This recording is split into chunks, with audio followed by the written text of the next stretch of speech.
building a bulletproof affiliate network.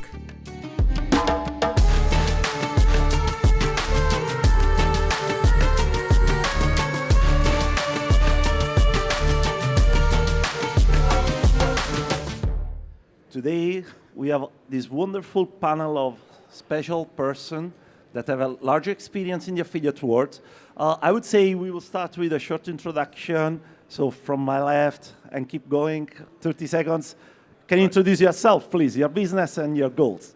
Sure. Hi, everyone. My name's John Barrett. I'm a senior marketing manager for Xinity. We're an online trading platform. My experience is 10 years in affiliate. 5 years of that was e-commerce, travel, and then the last 5 years in finance. Thanks. Good afternoon, everybody. My name's Ben Cove. I'm the Chief Marketing Officer of Logifuture. Now, Logifuture is quite a unique business within the digital wagering landscape in that we straddle the worlds of B2B and also B2C. So we're powering a lot of brands with our technology platform, with our virtual games, with our sports platform, but we also have proprietary responsibility for some of the most exciting B2C brands in the sector. Most notably, the largest single market brand within Africa and one of the most successful challenger brands in Latin America as well. Good afternoon, I'm Eli, co-founder of PushUp, a platform that creates and manages content sites and manages advertising via push notifications across different verticals. My name is Yancy Naughton. I'm the founder of Has Traffic. And we're a non-denominational traffic platform, but we do in many verticals, including mainstream and sweeps and surveys, things we don't talk about on stage, some crypto as well. Perfect. Thank you so much. So I would start from John. John, if you can give us a perspective of different way that we can work in the affiliate work. So something like CPM, CPC, what's the difference? What do you think is best to create some buy media internally or not? Can you give your experience, please? Yeah, absolutely. So we work CPM, CPA partners, affiliates. Most of the CPM affiliates are display partners who we have direct relationships with. That works incredibly well for that sort of top of funnel brand awareness. Obviously, when you're operating with affiliates on a CPA, you're getting that bottom of the funnel, actual depositing clients, and they're completely qualified as well. So, yeah, it's both, I think, are for different reasons. The CPM for that sort of branding and that awareness, get the company name out there, any new sort of promotions, but then obviously for that lower funnel affiliate, the CPA, you don't get any more of a qualified client than on a CPA at the end of the day. Ben, please. Yeah, so I guess I'm here to represent the operator voice to an extent, and I would say the way that we would work with affiliates ordinarily is so contextualized by where the brand is in its journey, right? So if you have a new brand that you're looking to launch in a new market, it's competitive, you maybe don't have high levels of brand awareness, affiliates on a straight CPA deal can be very successful in order to grab some market share early on. It's a fast route to market. We have some fantastic affiliates who have shown themselves to be very adept at being able to target specific consumers very fast and very effectively. However, if you then take the opposite extreme of a brand that's very established, very mature in a market, the way in which I would prefer to work with affiliates would be on more of a revenue share basis, whereby there's an investment from the affiliate and there's an investment from the operator. And I feel that partnership and emphasis on the word partnership will work very well to build long-term sustainable value and sustainable growth, both for the affiliate and also for the operator, because in that kind of value chain, the emphasis is also on the affiliate to drive repeated business. Not just registrations, FTDs, but taking an investment and having a share in the long-term viable, sustainable value of those customers. Thank you so much. And what about yourself, Ali? What do you think? So I think both are very important, both affiliation and working on paid media buying. You have to have them all. If it's with an internal media buying team or with affiliates that do paid media, you can't pass on one or the other. Especially in terms of paid media, you cannot pass on sources like Google, Facebook, native, push, etc. So you have to reach them in some point, in some way, either by your own buying or an external partner, and you have to understand the different needs and strengths of such affiliates, CPA, performance-based affiliates versus paid media affiliates, right? On one part, the risk is on the CPA affiliate, but he needs to be able to take a bigger margin.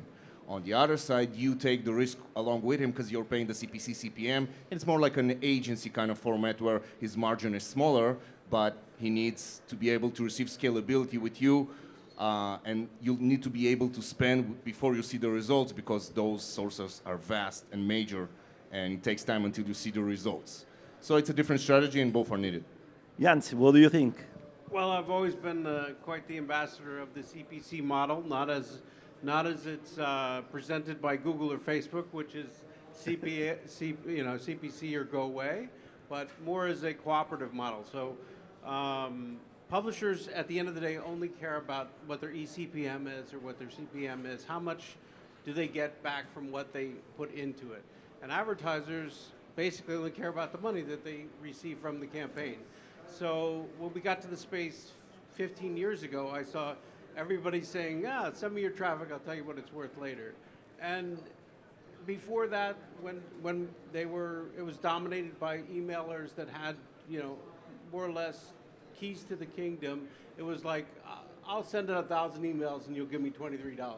So we try to present somewhere a CPC model that is more of a meeting place than a force it down your throat, you got to pay or you don't get any traffic kind of model. So the advertisers post back their revenue and the publishers share us what their kind of last trading price is for the product, and that's how we add value to the marketplace. So we do have a lot of affiliates that are arbitraging traffic to operators, and we have a lot of operators that are also media buying, which I think is a really interesting balance. I think it works both ways, and I think you were getting at it earlier, Ben, that a balance between the two is really the key to a successful affiliate campaign.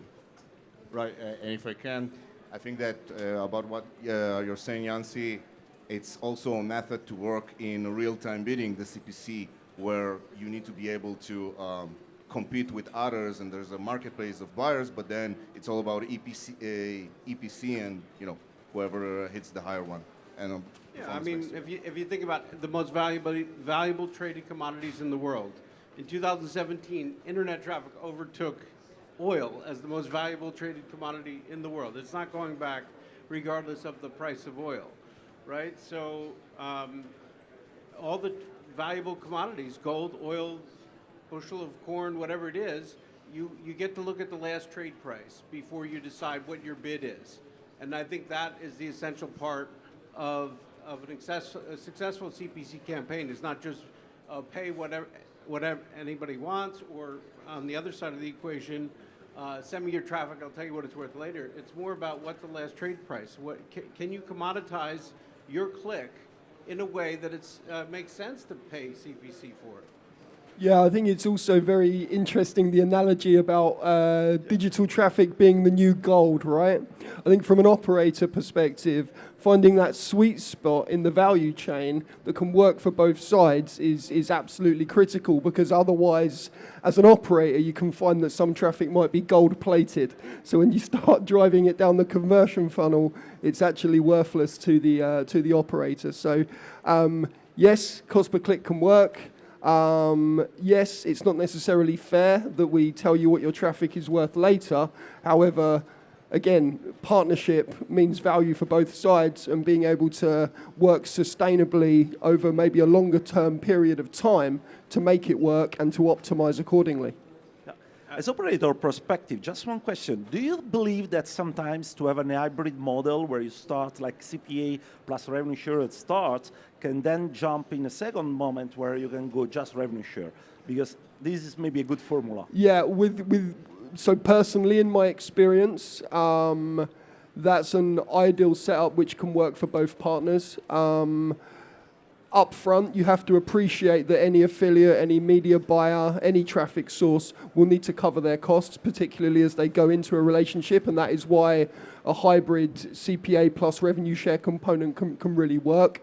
However, once they understand that the brand has value, that it's driving revenue, which is then hopefully being reinvested in new traffic, you can then migrate onto a revenue share model, which can potentially be more lucrative for the affiliate in the medium to long term. Thank you. So another important question sometimes in the company is, should we develop an internal media buy team, or we should give this to a media buy affiliates company? What's your opinion, John?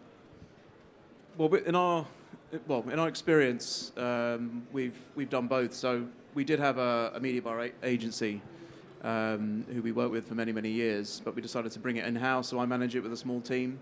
And there's definitely positives and negatives of what an agency brings. Obviously, an agency already have these huge amount of existing relationships, but obviously that comes at a cost. Bringing it in-house, we do have more control, and then you can build these really great relationships with publishers, and within the affiliate industry, having these direct publisher relationships is so valuable, and also as well, you can actually get some pretty good deals from these direct relationships. So you're building these relationships, and you're getting these great potential like discounts on various like display media and things like that. But you're really working with the partners on a one-to-one basis, so you can really sort of start working on the sort of the CPAs, what are the qualification conditions. I'd say bring it in-house has been a really big positive. I think it's also about the propensity to scale, right? So in-house, your opportunity to scale generally will be lower than the opportunity of going to a media buying agency that will have maybe more purchasing power across the board in order to drive some of those discounts that you're mentioning. Yancy, what's your opinion?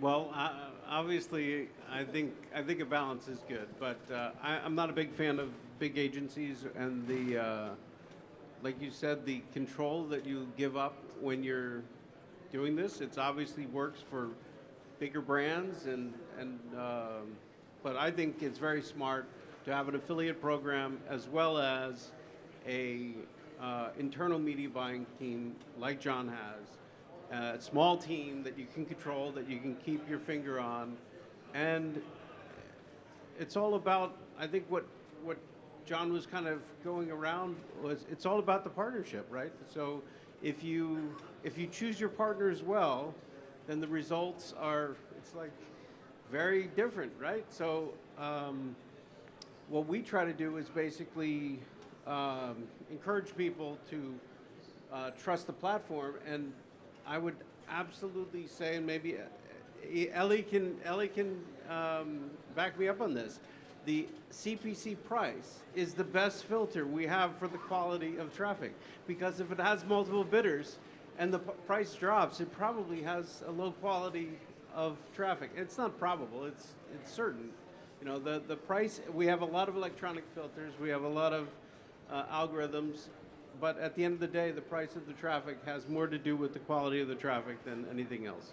There's also a really important strategic reason why an operator or a brand would want to do their own internal media buying to an extent, and that is also to understand the market rate, right?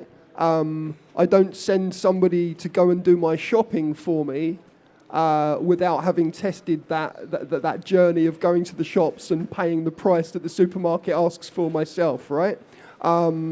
So I think that's also part of it, to keep a reality check maybe on cost and also to understand the ecosystem. Yeah. Eli, from your experience, yesterday we had the opportunity to speak about your company, your activity, and I was very impressed. And I would like that you can share with our audience what you do specifically to solve this problem with your company. In terms of internal media Yeah, buying or external. yeah. So for me and Ben, actually thinking about shopping, I do the shopping list, but then it's gathered and delivered to me. So it's kind of a partial thing, right? We're in a world in 2025 where it's a freelance economy. So do you want to have the control? That's great, but I think the focus should be, do you have the expertise? Are you willing to spend the time to gather it and pay for it? So you either hire or get a media buyer, right?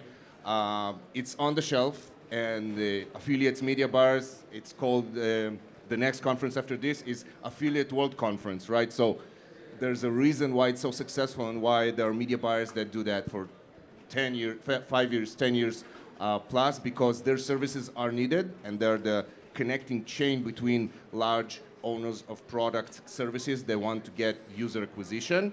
And again, the biggest sources are paid media. You need to have this expertise. So you can go for that. You can get them to do that work for you.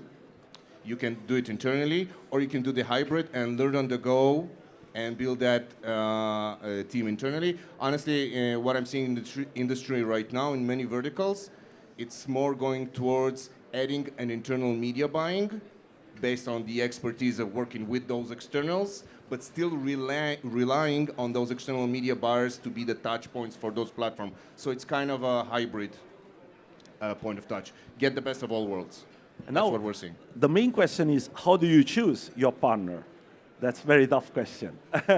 That's a great question. So expertise is obviously number one. The next one is trust. When there is money that is involved, and when there is CPC buying where you can get a lot of clicks and not get conversions, or from the affiliate sides, am I going to get paid? Am I not going to get paid?